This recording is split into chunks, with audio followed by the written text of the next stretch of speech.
God teach us. God guide us. God save us. Lord, this morning, this is the cry of our hearts. This is, Lord, the pleadings of our heart. We want you, Lord, to mold us. We want you, Lord, to shape us. We want you, Lord, to change us every day. Not only today, but every day in our lives. Father God, there are so many times that we fail you. So many times that we fall short of your glory.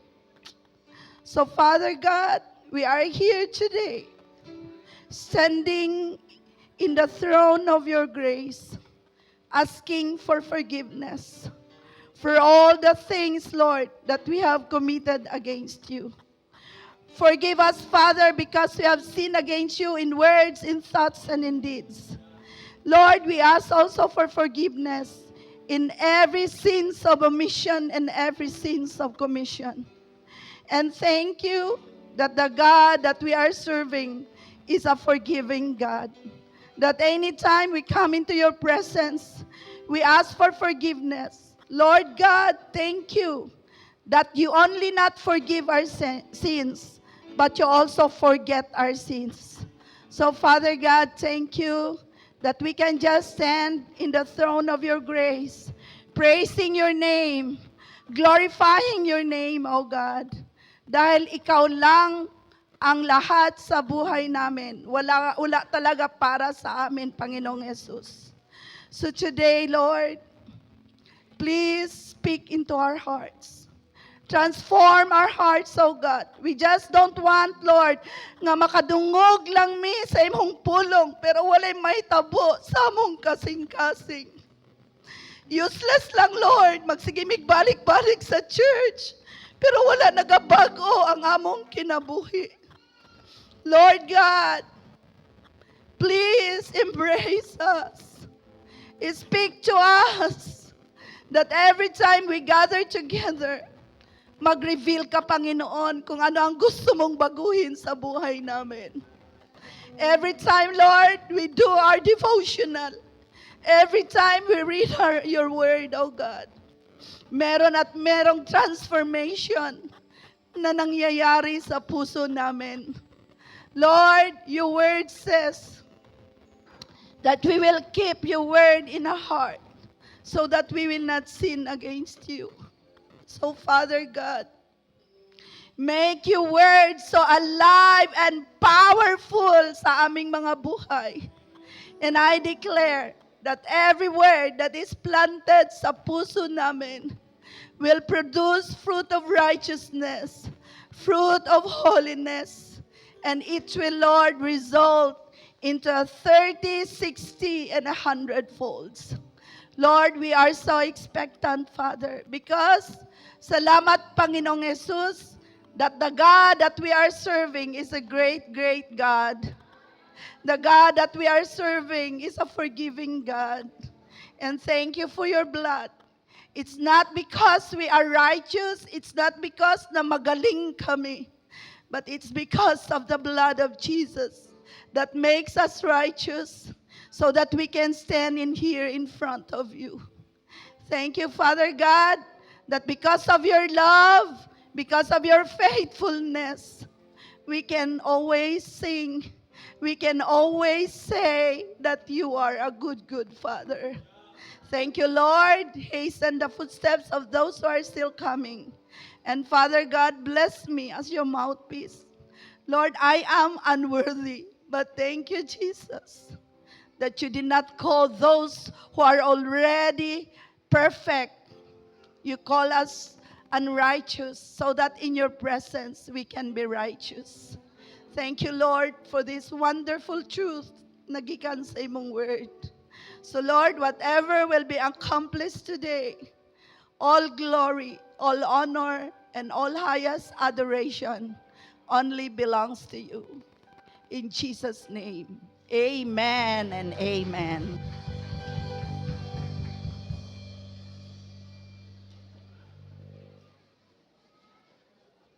Good morning, church. Ay, hinay. Good morning, church!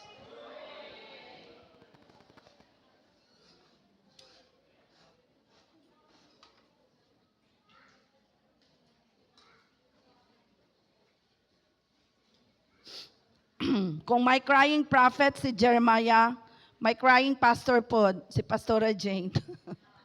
Okay. So, maing buntag sa tanan. I'm so happy to see all of you, no? Pwede ba nato palakpakan ang Ginoo? No? So, this morning, it would be a special Sunday. No, it's special Sunday today. Okay, so before tayo mag-give sa word ni Lord, may I know kung nabatay mga first-timers diri. Can you please raise your hand, no? Raise lang po ang hands. Wow! Meron doon, one. So pwede ba itaas lang ang kamay para we can just welcome you in this church. Okay, dito may isa tayo doon. Dito meron po ba tayong first-timer? Meron po ba? No? Dito, may first-timer ba tayo? O yun, marami tayong first-timer, dalawa. Dito, meron po ba tayong first-timer? No? Okay, sige. So, alam na this. Church, okay, 1, 2, 3. Okay, we welcome everyone. No? Ang mga first-timers, we welcome you here in this church. Ang church natin is CCFI, pero ikompleto natin, Christian Church Fellowship International. So we welcome you to this big spiritual family. Ako si Pastora Jane Lihe. You can call me Pastora, you can call me Sis, you can call me Mommy Jane, Momsy Jane, no? Together with my husband, Pastor Pichi, no? We are the host pastor in this church, CCFI. And of course, we are so blessed and happy because in this church, hindi po kami mga lone rangers. Hindi po tayo mga lone rangers kasi meron tayong kasakasama, no? Kasakasama na mag-serve kay Lord with our associate pastors and all leaders in this church. So we welcome everyone, ang mga first-timers. So kung first-timer ka at katabi mo ang first-timer, sabihan mo yung first-timer, ikaw ang very important person today. Palakpakan natin sila, no? Kasi alam nyo, hindi po talaga masaya ang Sunday namin pag wala kayo. Wow, no?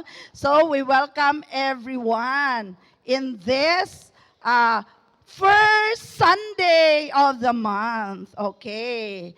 So before tayo pupunta doon sa talagang word ni Lord, I would just like to say, no, glory to God. No, all praises and glory to God for the just natapos na summer class, no, summer church school sa mga kabataan. Grabe si Lord. Amen ba? So we have, pwede ba makita ang mga finishers? Pwede bang mag-stand ang mga finishers, no, sa summer church school? Meron ba tayo mga finishers dito ngayon sa summer church school? Pwede bang tumayo, no? Tumayo, pero ang the rest kasi nandun na sila. Okay, sige, ano ka lang, thank you. Mga intermediate yon ang tumayo. So, i-summarize ko lang lahat, no? Grabe ang ginagawa ni Lord. Kung titingin ka kahapon, kung nandito ka kahapon, parang ganito, isang Sunday worship ang attendance. Palakpakan natin si Lord. No? So congratulations to all graduate finishers of summer church class 2026. Ang beginners na graduate, 26 sila lahat. Ang primary, 37. Pinakamarami, juniors, 48. Yes. No? Ang intermediate is 18. Total of 129. Palakpakan natin si Lord. Makailak lang si Lord, no? Kaya nga naman, sila nagyod, no? Ako yung prayer kagabi, Lord, dili gyud masayang ang imong word ni atong mga kabataan. And thank you sa mga teachers, no, who sacrifice gyud, no, sa mga teachers, sa mga ushers, mga martial staff. Okay? This word is a big word for you, for leading these children to the Lord. Amen ba? Pasalamatan nato nga naay mga nag-sacrifice sa ilang time. Nga dapat magbakasyon na sila, but they are, no, for 9 days nag-sacrifice sila sa time. Because, no, sa ilahang heart to lead the children to the Lord. Palakpakan naman natin ang mga teachers na yan. No? I believe that your labors are not in vain in the Lord. One day, you will reap all the rewards, no, nga inyohang gihatag kay Lord. Amen ba? So, okay. Happy Advanced Mother's Sunday. No, the world is celebrating next Sunday pa. Pero tayo, no, kasi gusto natin na para pag may mag-celebrate man ng Mother's Sunday, hindi mahal ang bulaklak. Kasi pag Mother's Day na yun, no? Kung we celebrate with the world, mahal na kayo ang bulak. Tapos, kung gusto ninyo magkaon sa mga restaurant, magpila pa mo. Tama ba? So today, no, in our church, mag-advance tayo na mag-celebrate sa Mother's Sunday. Kaya ayaw mo katingala nga, last Sunday ako nag-preach, tapos karon na pod, ako na pod. Okay lang ba? No, hindi kayo nagsawa sa akin. Okay, sige, as the mother, no, as the mother of this church. Okay, so, motherhood. Kinsa ang makaingon that motherhood is one of the most beautiful. Wow. Kung mother yang katabi mo, sabihan mo yang mother na yan, hi, beautiful mother. No, kung mother yan, hi, beautiful mother. Wow. Lagi, basta beautiful lagi, dugay mahuman. No? Beautiful mother. Okay. But, wala nag-stop sa beautiful mother. May kakabit yan. May kadugtong yan. Also one of the most challenging callings. Mothers, do you agree or disagree? Okay, spin a win tayo. No? It's really a very challenging calling. Okay, sige, can we, motherhood is, sige, para review lang to all. Paki-show ang, ayan. Mao ni ang calling nato, mga mothers. No? Tayo ang, anong ginagawa natin? Nurturing care. Okay? Pakilaki daw, hindi ko mabasa. No? Ano ang ginagawa natin? Tayo ang nag-prepare ng food. Dili lagi na ako mabasa. No? Diri na lang. Okay, the mother, we provide food. Okay, of course. Ang mga bana, ang mangita og food, pero kita ang mag-cook for food sa atong mga anak. Amen ba? We provide them for food. Unsa pa? Provide comfort. Pag may magsakit, di ba? Paulit-ulit sa mga dedication, ang touch sa mother or sa father, pero mother man ang sikat karon, so mother lang ang pag-usapan natin. No, wag muna nating isali ang father kay they have their own month by June, okay? So every time, no, nga ang hands sa mother will embrace the kid. Pag may pinagdadaanan, may sakit, it brings comfort to the children. Amen po ba? Sino mga children dito? No, mga bata, ang touch natin meron yang kakaiba. Sa world, maingon nga magic touch. Pero yan, it's a touch coming from a mother. And then, no, provide protection. It provide guidance. We cannot, no, dili ta makaingon nga, makaprotekta sa ato ang mga anak, no, from accidents, pero paano natin maprotect ang mga anak natin sa mga tao na nagabuli sa kanila? No? Mo niyang paulit-ulit kong sinasabi, kung ang mga bata binubuli ng ibang tao, we protect them. Tama? No? Talagang makipaglaban tayo sa mga anak natin. Bakit mo binubuli ang anak ko? Ganyan. Pero sino ang mag-protect sa kanila kung tayo ang nagabuli sa kanila? Tama ba? Kung tayo na ang nagsasalita ng mga negative sa mga anak natin. So parents, we are the protector of our children. Mother, okay? I address this sa mga mama. Kayo say ang mga baba sa mama are malait kayo. And I'm not exempted to that. Okay? So if ever na-hurt man nato ang atong mga anak, let's just say, sorry mga anak. Let's just repent and change. Amen ba? So another calling, motherhood is my emotional connection. Bakit mother? Kasi sometimes sa mga father, nonchalant. No, mga mother good. Mga mother ang makarelate. Bakit? Bakit kaya ang mga mother may emotional connection? Kasi mga mother ang nagbuntis. Hindi naman ang mga father ang nagbuntis. Tama ba? So ano yung emotional connection na yan? Okay, no? Built on love, trust, and empathy. Alam nyo ba, kung ang mga anak natin may trust may trust sa atin, they can just say whatever they want to say. Walang mga holding bars ba yan? Walang mga reservations and preservations. And dapat yan ang maramdaman ng mga anak natin. Amen ba? Ano pa? No?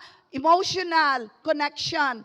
Maunang giningon nga, forming deep bond with a child. Listening and understanding. Mothers, we should be easy to listen and to understand. Dapat tayo yun na mga mothers. Kasi we are created with that emotional bonding, connection sa mga anak natin. Ano pa? Offering comfort and reassurance. Anak, you are the most beautiful, na anak in this world. Walang makakatalo sa iyo. Yun mga I love you anak. So yan ang mga reassurance natin sa kanila. Being present in their joys and struggles. Kay usahay manggod kita mga parents, pag first honor, happy ka. Pero pag second honor, ang sa'yo mo isulti? Second honor ka lang? Walang maganyan na mga parents, ha? Even sa ilang mga success, struggles, and mga victories, let's, joy with them. Dapat malipay ta, mag-celebrate ta kung unsa man ang ilang mga nangyari sa buhay nila. Okay, And creating a safe space to be themselves. Minsan, di ba, pag sobra tayo makulit, di ba? Makulitan din ang mga anak natin. We are not giving them space. Kaya let's give them space sometimes. Tama ba? Dili ta sige kulit sa ilaha. Okay, next. Motherhood calling is, identity. Another calling is, kailangan alam mo kung ano yung identity mo para the same identity mapass on natin sa mga anak natin. Okay? The central figure in child's life and in the family structure. Okay? Sabi nga dyan, her presence shapes the present and builds the foundation for the future. Mothers, tayo yan. Kaya, good job mga mothers. We are not perfect. Tama ba? Hindi tayo perfect, but we are changing every day. Kaya nga, di ba, like ang revelation, hindi siya one time, big time. It's progressive. So, ang pagbabago natin, mga mothers, I'm not speaking here na perfect ako na mother. I am not perfect. Grabe. Kung 1 to 10, siguro naalang ako sa 1. But we are all changing. Mothers, amen ba? So kung wala man na nato nahitabo, don't condemn yourself. Let's just change and repent. Amen ba? So muna ang atong mga roles and responsibility. We support child's growth, development nila, and well-being. So, kung unsa man ni, motherhood is beyond feelings. It's not about our feelings. Kasi kung it's beyond our feelings, failure yun ta. So motherhood can be, biological. Sino ang mga biological mothers dire? May mga anak ka, That's why you are celebrated today, We are mga biological. Katong nanganak yun. Tong legit yun nga nanganak, So kinsa man yung mga biological mothers, Akong gibutang dire, the one who's been changing diapers for months. Ug maupod ang nagapuyat for many years. Pila pa gani kinsay may mga newborn dire. Chris, pila nakakabulan gapuyat, halos everyday gapuyat, no? Changing diapers. But praise God, in this church, hindi lang mothers ang nag-change ng diapers, pati po mga fathers. Amen ba mga fathers? No? Okay, it's a co-responsibility. Oh my, amen ba? So motherhood can also be adoptive, no? 'Di ba? Nag-preach katong pila ka Sundays ang adoption. Ang adoption is kung sa world is ginadaog-daog ang mga adopted. 'Di ba? Pero kay Lord, ang mga adopted sa to? Irrevocable. Cannot be, dili na siya pwede mabag-o pa. No? Pero sa world, mauni sa world, no? Doesn't get a flower because she's not really the mom. Kaya nag-adopt lang siya. Spiritual, no? We can also be mother spiritually. The mentor, the spiritual mother who never had biological children. Marami tayo dito. Hindi siya biological mother, pero spiritual mother siya. Ang dami niyang mga anak. No? Biological children, but mothered many young women in the church. No? Usahay has been overlooked by the disciples, yet keeps loving. Ay, sino ang mga spiritual mothers dito? No? Hindi ka nga nanganak biologically, pero ang dami mong mga spiritual children. Keeps loving. Pwede ba natin palakpakan ang lahat ng mga mothers, no? Different callings. And of course, mga grandmothers, no? Raising their grandkids.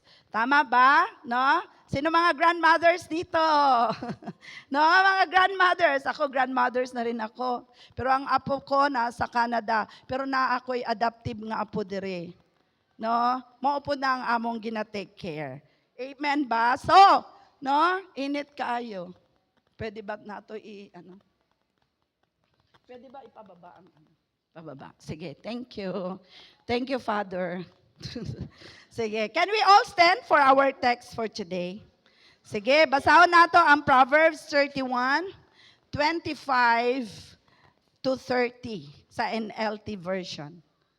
Pakibaba na lang kay para ano. Okay, sige. Proverbs 31, 25 to 30. Can we all read? She is...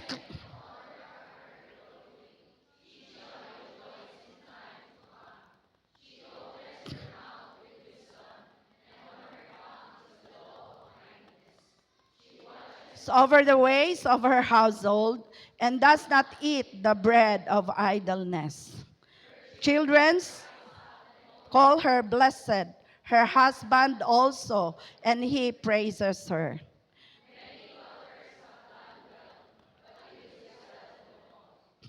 Charm is deceptive, and beauty does not last. But a woman who fears the Lord will be greatly praised. Isa pa, Isaiah 66:13. I will comfort you there in Jerusalem as a mother comforts her child. Can we all sit down? Palakpakan natin ang word ni Lord.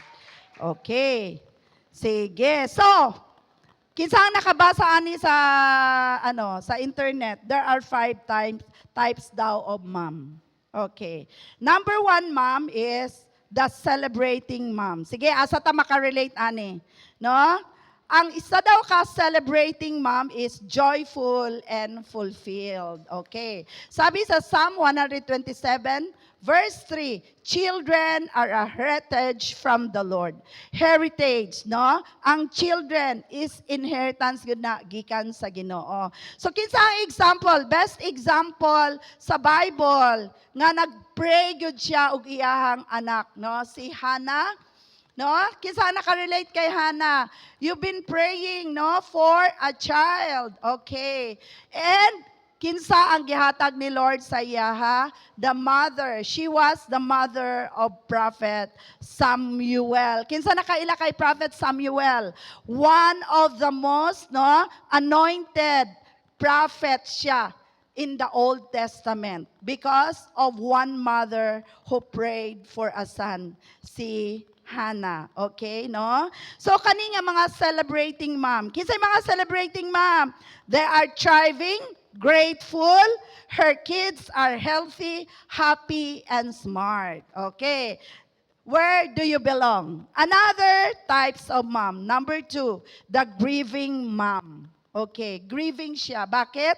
Because she experienced loss and pain. Sino ang mga grieving mom dito, no? Praise God, wala, no? Pero mao ni ang giingon, there are 5 types of mom daw. Grieving mom.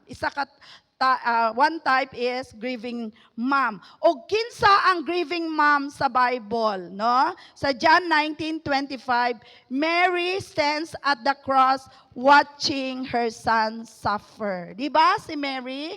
When Jesus was crucified on the cross, si Mary naa sa gilid watching her son. No? Dili niya kaya tan-awon ang iyang anak, no, nga mamatay. Ug siguro by that time wala na intindihan ni Mary to, no? She was just standing cross watching her son suffer. Ug that was sa New Testament, no? Sa Old Testament, Jeremiah 31:15, no? Si Rachel weeping for her children. Di ba si Jacob may dalawa siyang asawa? Sino nga yung isang asawa? Na-preach natin to dito. The unloved. Sino yon? Si Leah.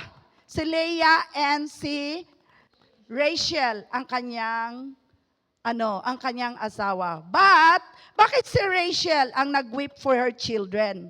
No? Sino tong children na to? I believe this is not mga biological children lang. These are the children of Israel.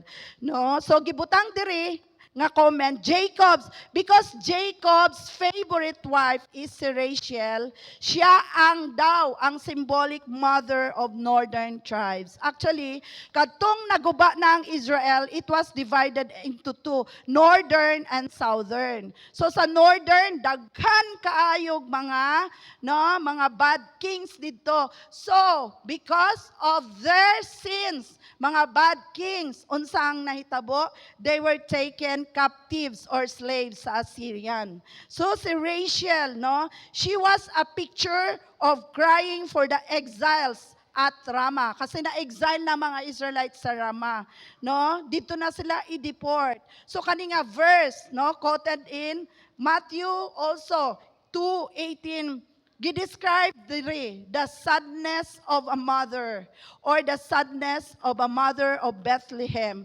as the male children were killed. Okay, so Rachel was weeping because of the children that was murdered during that time.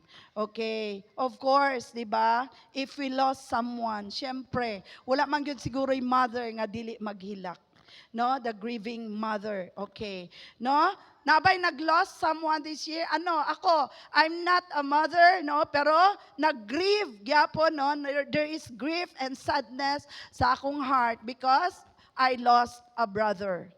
No? O kinsa man tong nakaila kay Pastor Hurley Montes, he was also now promoted to heaven. So ang G12 family is grieving because of a loss of another general of Jesus promoted to heaven. Of course, we are happy nga promoted na siya sa heaven, pero syempre ma-miss nato ang iyang presence. Siya baya na ang pinaka-joker nga speaker during G12 conferences. No, ma-miss nato siya. But he is already in heaven enjoying the presence of God. No? Number 3, the longing mom. Waiting and hoping. Sinong mga longing mom dito? Waiting, waiting, waiting, and hoping. So sa Genesis 21:1-2, no? Hindi na lang natin basahin, summarize na lang natin. May gifulfill si God na promise after a long wait. Kanino kayang promise ang gifulfill ni Lord after a long wait, no? Kabalo mo, kaning mag-asawa na to, they were waiting 25 years in waiting. Ano ang ginawait nila? The promised son. Sino kaya yon? No? Sino kaya yung nag-antay ng 25 years? Ha? Si Sarah and si Abraham. Okay? When gibigay ni God ang promise na magkaroon sila ng promised son, which is Isaac, Abraham was only 75 years old and Sarah was 65 years old. So, kailan nila na-receive ang promise? When Abraham was 100 years old and Sarah was 90 years old. Okay? May pag-asa pa. May pag-asa pa. Pastor Edison and Pastora Janice. No? Kinsa pa ang nag-wait diri for a child? No? Si Lori. Si Angel. No? Ilang years na kayo nag-wait? Wala pang 25 years. Okay? No? Hindi pa long wait is over. Marami pa. Okay, no? So, trying to get pregnant for 3 years, 5 years, 10 years, 25 years, or more pa. Or, di ba? Sino mga single dito? Gusto mo nang mag-asawa. Pero hanggang ngayon, wala ka pa ibana. Wala pa gihatag si Lord. And you are, no? You are wondering, makaanak pa ka ako, Lord, I'm already, 40 years old ako, Lord, 41 years old na ako, Lord. No, mga ingnana. No, still waiting. No, akong gibutang diri nga ako ang note, she's still single and wondering if she will ever get pregnant pa, kung magminyo na siya, or magminyo pa ba ko, Lord? May chance pa ba ko, Lord, magminyo? No? And another longing mom, no? She's watching everyone become a mom. While she waits, every dedication, every pregnancy announcement, every Mother's Day is a reminder of what she doesn't have, a husband and a baby. Walay makarelate, praise God. No? And 4, the complicated mom. No, imperfect and struggling mom. Kisa ning imperfect and struggling mom sa Old Testament. Si Rebecca. Kisa ni si Rebecca, the mother of Jacob and Esau. No? Kisa yang favorite. Si Jacob. Favorite niya si Jacob, no? Showed favoritism. Arao, no? Niyang isa dito si Esau, no? Suko kayo. Isa pa, another, si Eve. Whose choices affected generations. Kaya nga naman, she chose to eat the fruit, forbidden fruit. Okay. But take note on this, mga kapatid, mga nanay. Mistakes don't disqualify someone from God's grace and redemptive plan. Amen ba? Okay. No, so the word mother doesn't just bring warmth. No? Sometimes ang mother mo mao'y abusive, very abusive or absent mothers. But it will remind us, no, that mothers are still special no matter what. Amen po ba? And the last, the overlooked, hidden and unseen mom. Hindi nakikita, nakatago lang. Sino ba to? The mother, si Hagar, the mother of Ishmael, no? The mother of Ishmael, because this was, no, the fruit katong nagbuot-buot si Sarah nga iyahang gipasiping si Abraham sa servant nga si Hagar. Okay, but no, wala siya gipasagdan sa Ginoo. Hagar calls God El Roi. So, ano ibig sabihin ng El Roi? Nakikita ni Lord lahat. Anong gina-go through mo ngayon? Whether you are a complicated mom, you are a, tanan-tanan to mga klase nga mom, but God sees all of us. Because our God is a God El Roi, the God who sees us. No? Kinsa pa ni, silently nurturing or taking care of her son, si Yoshebed. Some pronounce this as Jochebed. But some pronounce it as Yoshebed. Sino ba si Yoshebed? The mother of Moses.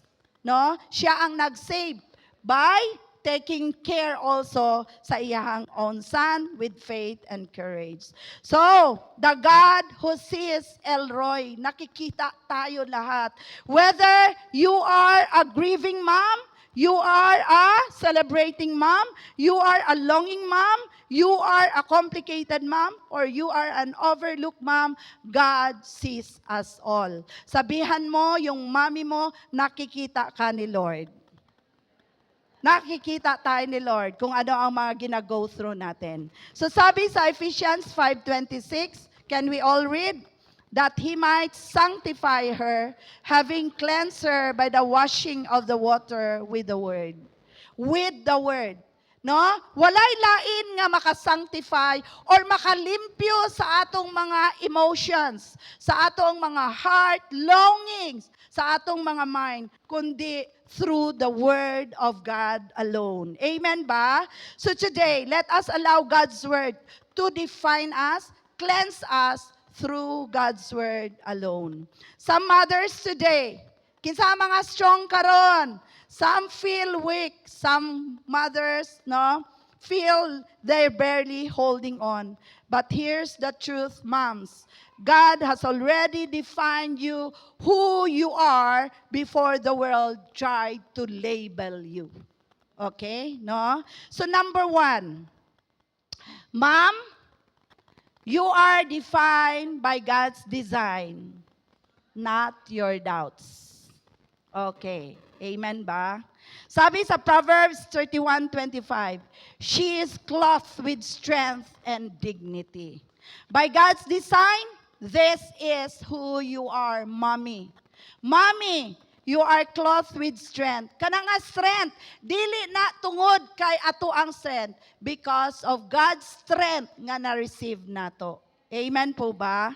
No? So a mother, unsa man ang ginabot pasabot when we say that it's a mother of dignity. It means one who carries herself with worth, strength, honor, regardless of the situation. Tama po ba? No? She knows, alam mo kung ano yung value mo. Alam mo kung sino ang nag-define sa'yo. It's not the world that defines you. Kahit ano pang sabihin ng asawa mo, wa kay buot, wa kay pulos, but God defines you already. That you are valuable in the sight of God. Meron kang value, no? You are worthy, no? You are privileged. May privilege ka to have a mom, to be a mom. You're calling as a mom, no? Ang mom, that God that defines, maghimo ta og mga wise and respectful choices even life is hard. 'Di ba? Sometimes hindi na natin alam kung ano mga decision making natin. But when God defined us, we can make wise decision through God's wisdom. Amen po ba? No? So ang isa ka ma'am, nag-define ni God. She treats others with kindness, no? Kinsay mga kind dire. Sometimes dili ko kind, pasaylo ako ninyo because I'm not kind, no? No, there are moms gyud nga, grabe gyud ang kindness. Paano? No? Makita gyud niya nga she needs help, no? Composed and grounded even in challenges. Pag moabot na ang mga challenges, dili magtala-tala, dili mataranta. Because God is. Amen ba? God defines you. You are, no? You are strong and you are brave. Amen ba? No? Our confidence is in God. No, mabalaan ba yan nato ng mga mother nga mga mataranta? No? Unsa na ang nagagawa sa baba? No? Ana siya. So when we are mothers nga define, no, gidefine ni God. No? Another thing, we live with integrity. Mao ni pabalik-balik natin sinasabi dito sa church. Kung ano yung sinasabi natin, match with our actions. No? Mao na diri sa church, we practice what we preach. Usahay gani, dili na ko ganan mag-preach diri. Kay usahay dili na ako ma-live kung unsa akong ginaistorya. No? Masipyat gyud ko. Masipyat gyud ko. Pero salamat nga natay Ginoo nga kung masipyat man ta, dili kanya i-condemn. Dili kanya i-judge. Kung dili unsay ang ingon, anak, just repent and change. No? So mao ni siya diri, as mother, Dili ta perfect. Ang dami natin mga pagkukulang. But, kaning gisulti nato tanan, this will be a guideline to all of us, no? That we live with integrity. Dapat ang words na nagagawa sa atong baba, mao po'y makita sa atong mga actions. Kay usahay, ang galing lang natin magsalita, pero ang layo sa ginagawa natin. Mga mothers. Okay? No? Moms clothed with strength and dignity are source of strength and dignity to her own children. Unsa ang best example ni ani, no? Si Thomas, kinsa nakaila kay Edison? Dili si Pastor Edison. Ha? Thomas Alva Edison. Sino siya? He was the inventor of electric bulb. No? Unsa pa iyang mga invention? Motion picture, camera, phonograph. Unsa ganang phonograph?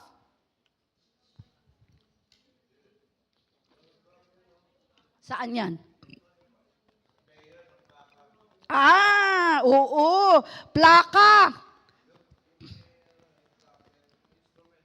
Yung instrument. Sige, okay. Thank you. Oo. Sige, phonograph. So, no? Unsa man ding nahitabo ni ani kay Thomas Alva Edison. Ingani ang iyang story. I believe nga nakabalo na mo pero ang uban nga wala lang for the sake nga wala nakabalo. No? Giingon jud niya dire nga ang iyahang mom was a strong mom who believed in her son. Kay nga naman, ingani ang nahitabo sa iyaha. As a child daw, si Edison came home from school with a letter. Gikan siya sa school, pero naa siya dala-dala nga letter. The teacher wrote, katong dala-dala niya nga letter, ang gisulat sa teacher is, he is difficult and couldn't learn. Moto ang letter nga dala-dala niya, nga ihatag niya sa mother niya, mother ni Edison. So katong gibasa sa mother ni Edison, ang letter, she reads it differently. No? Unsa ang giingon sa mother ni Edison? You are genius. That school cannot teach you. So, unsa ang gihimo sa mother? She homeschooled him and believed in him when others doubted. So, years later, Edison became one. Pastor Edison became one of the greatest inventors in history. After his mother passed away, wala ito niya nabasa ang letter na to nga gikan sa teacher. Iyang nakita ang same letter. This time, he read the real message of the letter. Unsa ang giingon sa teacher? Your child is mentally slow. We cannot keep him in school. No? Makahilak. So a mother defined by God's design, knows how to turn rejection into affirmation. Okay, palakpakan natin si Lord. No? Example, ang teacher nag-ingon, difficult child ka, pero ikaw nga mother, ikaw maingon sa imong anak, you have a purpose. Amen ba? No? Dili kita ang magbuli sa atong mga anak. Okay, so a mother that is defined by God, okay, turn weakness into potential. Di ba ingon ang teacher? Very weak, mental slow ang iyang mentality. Pero unsa ang gingon sa iyang mother, no?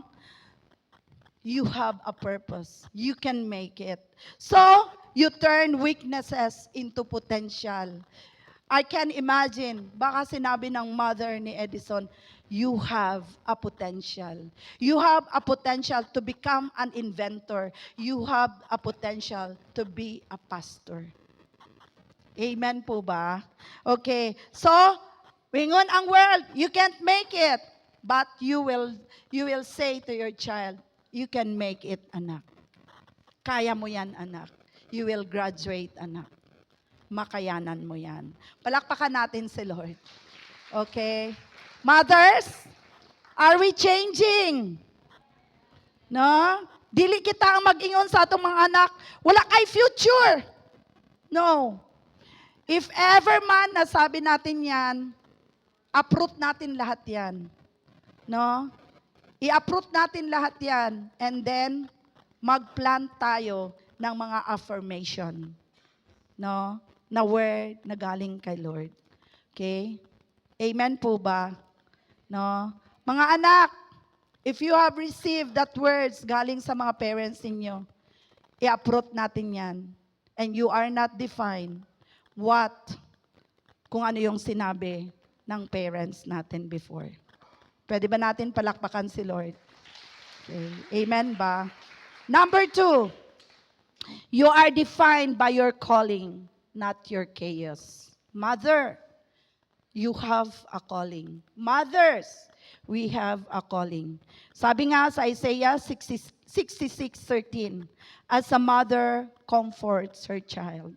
Do you want to hear a story? Here is a story. Ang title is A Midnight Mother. Okay? Daghag mga young mothers diri. A young mother wakes up at 2 a.m. to a crying baby. Exhausted na siya, way tulog. Bago lang nako na nadunggan sa isa nako ka-disciple. She hasn't slept well in days. Walay nagaklap sa iya because everybody were sleeping while you are awake. No one is watching. No? The mother just whispers, Lord, does this even matter? Lord, ano ba itong ginagawa ko? No? Years later, that same child grows up secure, confident, and love. Why? Because of thousands of unseen moments. Midnight comfort, gentle words, consistent presence, singing worship song sa iyahang anak. What felt small was actually shaping the life of the child. Palakpakan natin si Lord. Shaping the life of a child. Okay. Motherhood often feels repetitive and unnoticed. Pabalik-balik na lang. Repetitive ang atong mga ginahimo, lalo na sa mga gagmay na mga bata. But heaven sees what people don't. Nakikita ni Lord ang inyong mga puyat. Nakikita sa Ginoo ang inyong mga sacrifices, mga mothers. So your calling is not measured by applause of the world, by the applause of the people around you, but by impact you have with your kids. So sa imong pag-spend together, sa every night nga pagpuyat nimo, mag-grow up ang child na secured and confident sa imong love. Amen po ba? No? Ako, I'm not like this before when I was a mother. No? Daghang kog mga regrets. Pero kamo karon na mga young mothers, you are so blessed. Kay you are guided na. You are guided na sa word ni Lord. Amen po ba? So in this generation, I believe that children will grow less insecure, but secured sa love ng mga mothers. Amen ba? Lalo na in this church, no? Ang dami na nating mga teachings, ang dami na nating mga ginagawa para lang, no, mga mothers, maturuan talaga kung paano i-take care ang mga anak natin. Meron tayong mga parental, no, na mga parents training. I pray na you will attend every training. Kasi hindi naman po ito pinag-aaralan sa school. Tama po ba? Ang parenting hindi po ito pinag-aaralan sa school. But thank God that we have pastors, no? Pastors, senior pastors, si Pastora Julnes and Pastor Joel, who are so concerned with the younger parents in this generation. Ginatudluan gyud ta how to take care of our children. Amen po ba? So palakpakan nato ang mga parents, no? Who or one way in a secret moment sa ilang pagpuyat, no, laying hands on the children, singing praise and worship song para mutahan lang ang mga anak. Amen po ba? So remember this, mga parents. Your calling is not measured, ulitin ko po to, your calling is not measured by applause, but by impact you have on your kids. Kaya 'di ba, sometimes, reality, pag nasa abroad ang mother, ang mga anak talaga are longing for those times ang mother is there beside you. Okay? So mauna siya din ha. Okay? No? Pero sige lang, na may Ginoo. Na may Ginoo, no? Kung ang mother nato is away from us, ay makahilak na may Ginoo nga mag-comfort sa ato. Amen ba, mga children? Okay. Number 3, you are defined by your impact, not your imperfection. Okay? Kung unsa ang impact nga imong gihimo sa imong mga anak, you are defined with that. Sabi sa Proverbs 31:27 to 29. Can we all read? Go.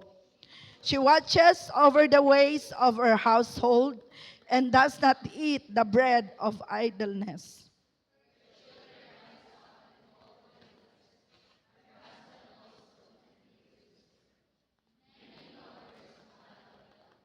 But excel them all. Mothers, we don't serve our children for applause. Tama ba? No? Para ingnon, para ikuan ka, magpasikat ang mga anak. Nga naman, because nurturing and guiding and loving them is a part of who we are. Hindi mo pwedeng sabihan ng mga anak mo, ako ba ang nagkuan sa imo ha? Di ba, na mga kuan? Na mga parents ngayong nana? Tagag ni katawa ba? Di ba? Giyatagat na ba kag iPhone? Unsay mong gihimo? Mga inana ba? Di ba? Kahilak. Are we changing? Ako din, I'm changing. Okay? Unsang impact nimo sa imong mga anak? But the acts of cooking, guiding, listening, nurturing may be expected, but they are not small. Ang imong pagluto, ang imong paglaba, ang imong pag-nurture, pag-guide, they are not small. They are ordinary actions with extraordinary impact. Okay? So a mother's impact can be seen through stability and order in spite of kagubot sa mga bata. Kinsa ang dagag mga anak dire? No? Gubot na kayo ang balay, gubot. Pero stable ka lang gyapon. Dili ka mo singgit. Panghipos mo! No? Sahay. Sahay ba? Ma-remember na ako tung amo si Pastora Julnes. Dili pa mi Christian ato, Christianan lang mi.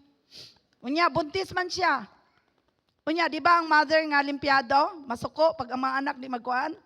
Unsa iyang buhaton, mingon na siya, bunda ka ta kakaron sa akong dakong atian.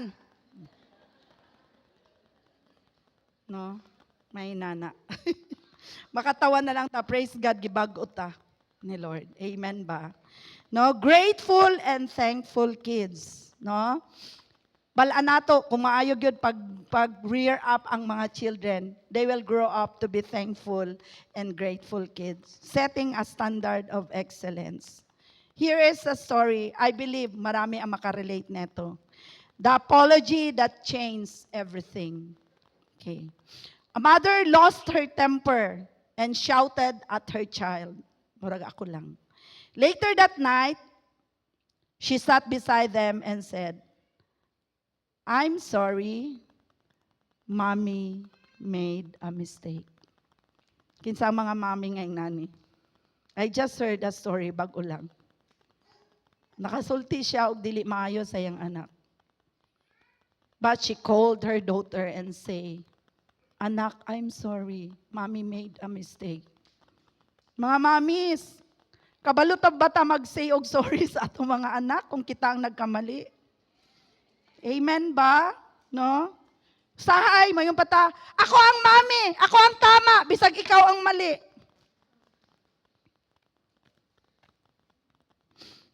The child hugged her and said, kani, it's okay, mommy, I still love you.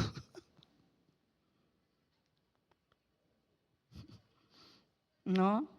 It's okay, mommy, I still love you. Kung atong mga anak, makadungog nga magsultita sa ila, I'm sorry, no? Ang mga bata, grabe ang ilahang respect nga mahimo sa imuha, mahatag sa imuha. No? Grabe ang impact nga imong ihatag sa ilaha. Okay, no? So the moment taught the child something powerful. No? Kinsa ang nagtaught sa iyang mother? Ang anak. Humility, grace, and forgiveness. Mga igsoon, mga parents, it's not about perfection, but it's all about authenticity. Real tayo. No? Hindi tayo mga plastic. So ano yung mga real na mga parents? Learn how to say sorry. Kung mali tayo, no, hindi natin isuksok yun ang ano natin, point natin. Kasi ang mga bata, they're already old enough. There are times na mga bata, dili na lang na mag-istorya, but deep in their hearts, something is wrong. But when kita parents, mag-ingon, I'm sorry anak, nagkamali ko. Dito mag-start ang greater nga relationship nga ma-develop between the child and the parents, the mother. Amen po ba? No? So the truth is, you don't need to be a perfect mother. Wala na to gingon diri sa church. Dapat perfect ka. Dapat di ka makasala. Unsa atong ginakuan, no? Ginatudlo is, let us raise up strong children. Strong children. Unsa ning strong children? Kung may mga problema, dili easily ma-discourage. Dili din ma-depress. Dili mag-suicide. But kita mismo mga parents will encourage them. Just talk to them. Mo ganing ginaingon nako ba nga pag teenager na ang mga bata, juniors, challenge ta gyud na. Challenge sa gyud as parent. Kaya kailangan talaga natin na magiging best friend yung mga anak natin. No? Usay, we are so busy lang sa atong mga phone. Tinuod yun na. Busy tag-scroll sa atong mga phone, pero hindi mo alam kung ano na pala ang gina-go through ng mga anak natin.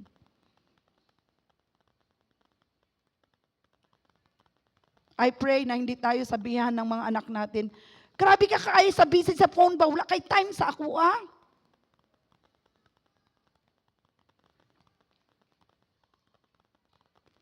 Okay? Amen ba? Parents, in order for us to have an impact, we just need to be real one who depends on God. Let depends on God. Depend tayo kay Lord. Amen ba? No? So number 4, we are defined by our identity in Christ, not just our role. No? Ang roles nato mag-change, but identity remains. I have another story. Murag kung may kwento, may kwenta. Okay. Ang title ng story is The Empty Nest. No? A mother spent years raising her children. Then one day, the house became quiet. The children had grown and left. She felt lost and asked, who am I now? Dahil nag-iisa na lang siya. Tako na ang mga anak, nawala na. They have their own families na. Then God reminded her, the mother, you were never just a mother. You are my daughter. That is your identity. So kung nag-iisa ka na lang, no? Ano ang gagawin mo? Malos na rin ba ang purpose mo? May identity tayo. Ano ang identity natin? Mga mothers, pag nag-iisa na lang tayo.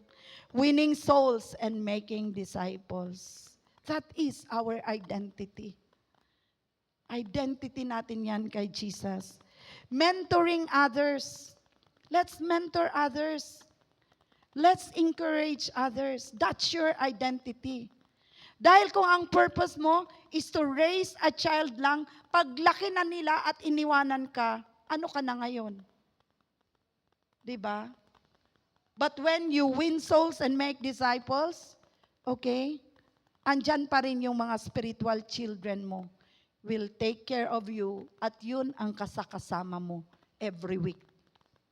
Amen ba? Mentor other mothers. There are so many mothers who are broken. Mothers who are also confused. Minister to them the love of Jesus. And that's what we are doing here sa church.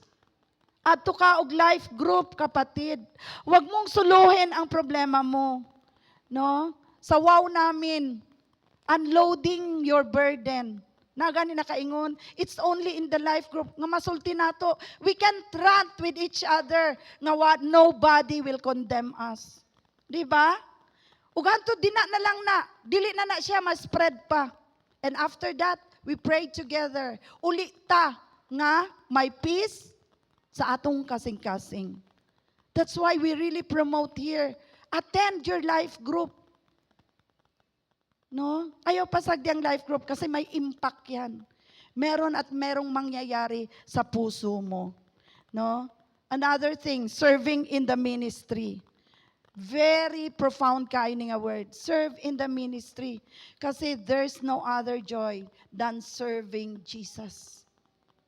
Dili mawala ang imong identity ug ang imong purpose. And every day, live with renewed purpose. Unsa gani atong purpose? Love God and love people. No? Kung unsa man ang season sa imong kinabuhi karon, whatever season, ayaw gyud biyai ang imong purpose. Love God and love people. Because that matters most. Dira ang atong identity. Hindi tayo mawawala sa ating purpose. Amen po ba? The truth is, if your identity is only in motherhood, listen to this, mga mothers. Kung atong identity is being a mother only, you will feel lost when seasons change. But if your identity is in Christ, you will never lose who you are. Palakpakan natin si Lord. Amen ba? You will never lose who you are. You will never be confused. Ma-discourage man ka, there are sisters who will encourage you. No? Ma-disappointed man ka, pero na ang imong life group to lift you up. We are all mothers with a purpose. Palakpakan natin si Lord. And number 5, you are defined by your legacy, not just by your labor. Sabihin nga natin, I am defined by my legacy, not just my labor. Okay. Amen ba? Okay. So sabi dito, sa Proverbs 31:30. Proverbs 31:30. A woman who fears the Lord is to be praised. Another story. Wala mo ni Kapoy og listen sa story? Okay. Kasi kung may kwento, may kwenta. Okay. Another story. Okay. I believe maraming makarelate dito. A praying mom. Praying. Kisay mga prayerful mom dito. Amen. I believe maraming makarelate. There was a son who drifted far from God. Nawala ang iyang anak sa Ginoo. Years passed, kani nga anak made wrong choices, and went on his own way. But his mother never stopped praying for that son. Every night, she would kneel and say, Lord, I give my child back to you. Every night, the praying mother, Lord, I give my child back to you. One day, that son returned to God. Gipangutana siya sa iyang mga friends. When asked what brought him back, he said, I could never escape my mother's prayers.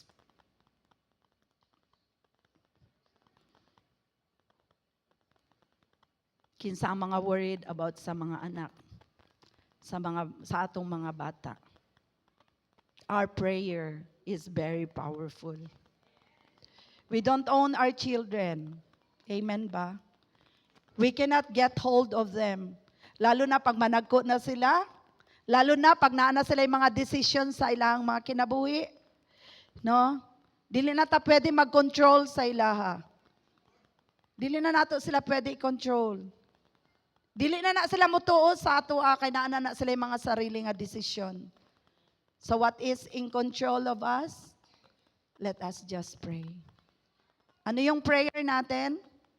Lord, I give my child back to you. Meron bang mga parents, mga mother na nagpray ng ganito? Dahil ang anak mo malayong malayo na kay Lord. No?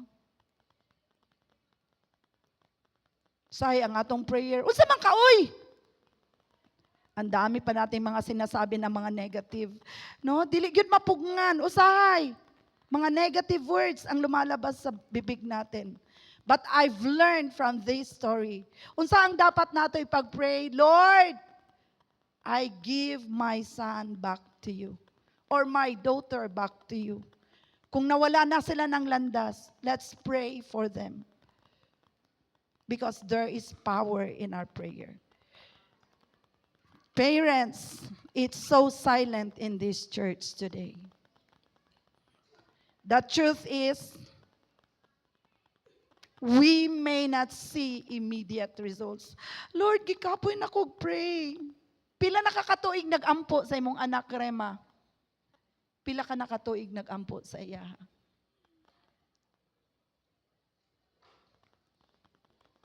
Usay nga atong pag-ampo pa, on and off. Kinsay mga mothers diri nga makarelate.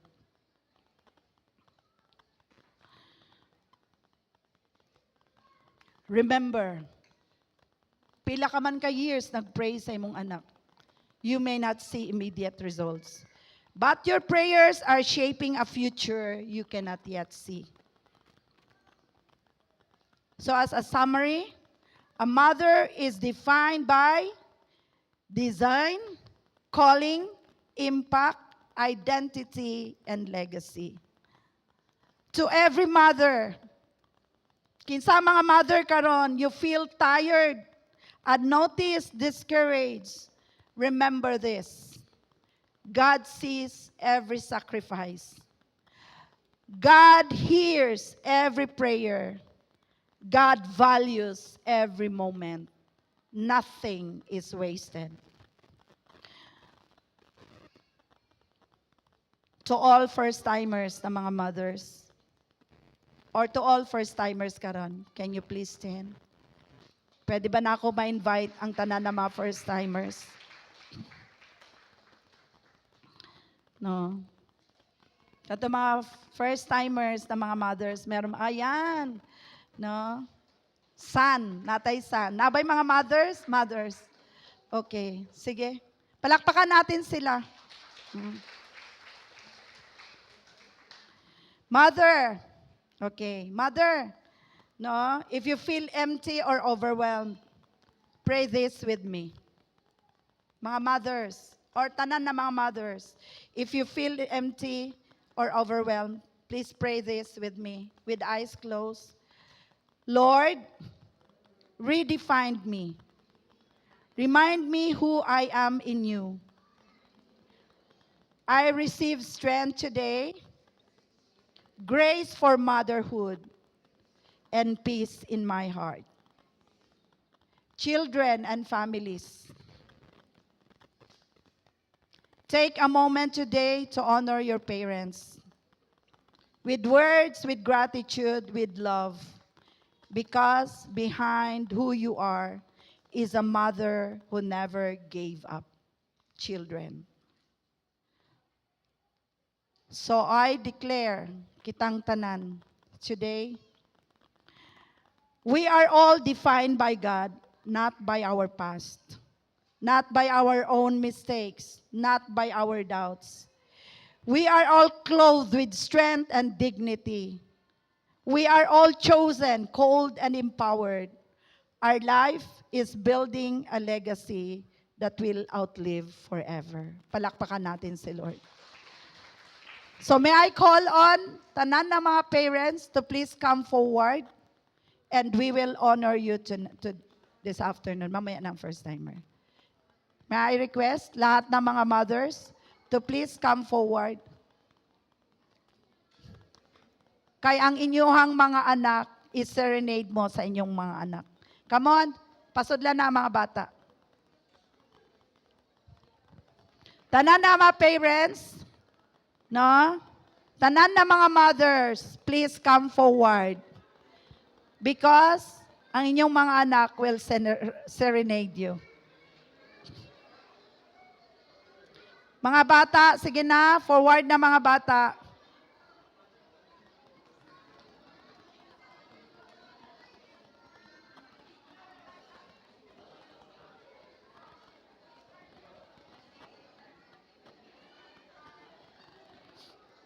Please give the tokens na. Leaders, pakigive na ang tokens.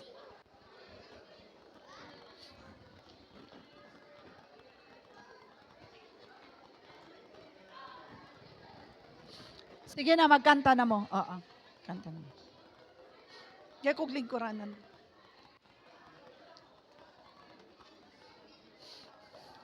We will honor our parents today, our mothers, no? Children, sige. Kantahan nato ang atong mga mothers.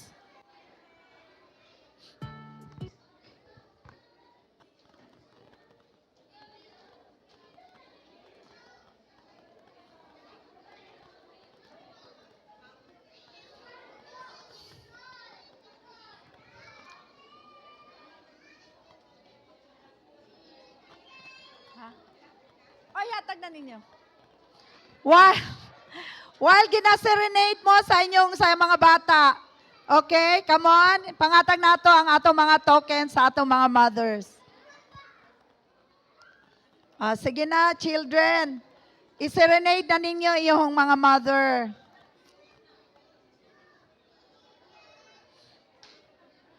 Mga anak, baka napod mo ihatag sa inyong mga mothers.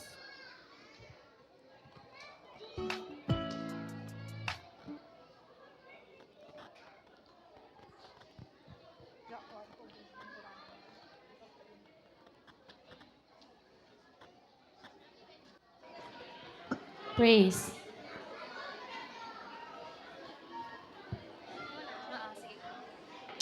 Hello. On behalf of all the